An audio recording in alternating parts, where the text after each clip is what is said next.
स्वर्ग और नर्क की कहानी। एक बार की बात है, गांव में एक पवित्र व्यक्ति रहता था। वह हमेशा स्वर्ग और नर्क के बारे में जानने के लिए उत्सुक रहता था। एक दिन पवित्र व्यक्ति भगवान से मिला।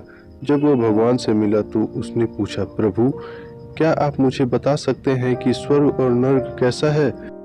भगवान मुस्कुराए और उसे दूसरी दुनिया में ले गए। वहां वे दो दरवाजों के सामने खड़े थे। भगवान ने उसे जाने के लिए कहा और प्रत्येक दरवाजे के अंदर खुद जाकर देखने के लिए कहा। पवित्र व्यक्ति ने जाकर पहला दरवाजा खोला।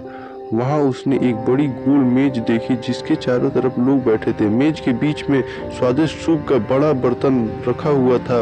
वहां बैठे लोगों के हाथ में बहुत लंबे चम्मच थे। मेज के बीच में स्वादिष्ट सूप के बर्तन तक पहुंचने के लिए चम्मच काफी लंबे थे, लेकिन लंबे चम्मच के कारण भोजन से भरा चम्मच लोग मुंह में नहीं ले पा रहे थे। लंबे चम्मच की वजह से खाना न खा पाने के कारण वे सभी दुबले पतले और बीमार लग रहे थे। वहाँ के लोग बहुत दुखी थे। वहाँ पीड़ित लोगों के दुख को देखकर पवित्र व्यक्ति कांप उठा। वह उस कमरे से बाहर आया और दूसरे कमरे का दरवाजा खोला। दूसरा कमरा बिल्कुल पहले जैसा ही था।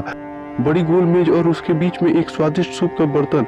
वहाँ बैठे लोगों के हाथ में लंबे चम्मच थे, लेकिन यहाँ के लोग स्वस्थ थे। वे एक दूसरे से बातें कर रहे थे और खाना खा रहे थे। पवित्र व्यक्ति यह देखकर प्रसन्न हुआ और उस कमरे से बाहर आ गया। फिर पवित्र व्यक्ति भगवान के पास गया और कहा, मुझे समझ नहीं आया, दोनों कमरा एक ही जैसा है, फिर भी एक कमरा दुख से भरा और दूसरा सुख से भरा है।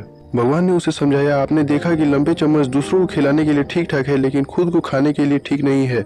आप जिस कमरे में पहले गए थे वह नर्क था। वहाँ के लोग लालची है और केवल अपने बारे में सोचते हैं, दूसरों की मदद नहीं करना चाहते हैं, जिसके कारण वे अपना पेट नहीं भर पा रहे हैं और दुख झेल रहे हैं।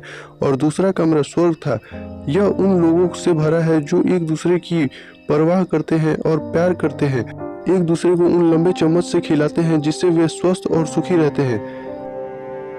यदि हम एक दूसरे का समर्थन और देखभाल करें तो हम अपने जीवन को स्वर्ग बना सकते हैं और सुखी से जी सकते हैं।